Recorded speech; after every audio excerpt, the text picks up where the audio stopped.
MP में दवाइयों पर बारकोड सिस्टम लागू होगा। दवा को स्कैन करते ही उसके बारे में पूरी जानकारी अब मिल जाएगी। नाम, कंपनी, बैच नंबर की जानकारी मिलेगी। सरकारी अस्पताल में हर दवा पर बारकोड अनिवार्य होगा।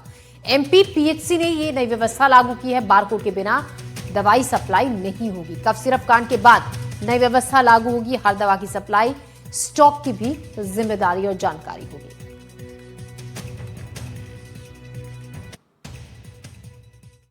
छिंदवाड़ा में जहरीले कफ सिरप पीने से हुई बच्चों की मौतों का मामला जब संज्ञान में आया था, उसके बाद से ही केंद्र सरकार और राज्य सरकार ने अपने अपने स्तर पर तैयारी शुरू कर दी थी।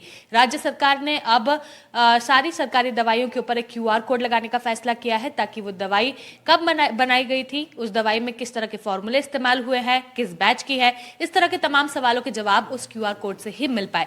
हमारे साथ इस मामले पर ज्यादा जानकारी देने के लिए सीएमएचओ भोपाल मनीष शर्मा जी मौजूद है। उनसे जानते हैं कि आखिरकार वो क्यूआर कोड किस तरह से काम करेगा और मार्केट में दवाइयों पर क्यूआर कोड कब से देखने को मिलेगा। सर, क्या छिंदवाड़ा में जो कफ सिरप पीने से बच्चों की मौत हुई थी, उसके बाद ही ये चीज को बदलाव करने का फैसला लिया गया है? नहीं, ये तो इसकी प्लानिंग पहले से ही चल रही थी। अब चूंकि जैसे बताया कि तो बारकोड जो हम लोग लगाए जाएंगे, उससे हम लोग को मेडिसिन की ट्रैकिंग के लिए काफ़ी आसानी रहेगी।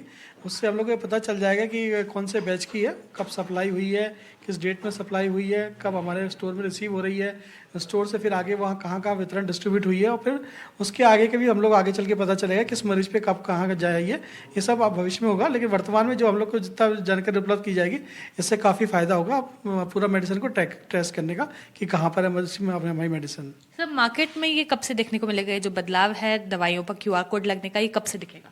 अब ये तो मेरे कार्यक्षेत्र से बाहर का है, ये तो हमारे जो उच्च अधिकारी लोग बताएंगे।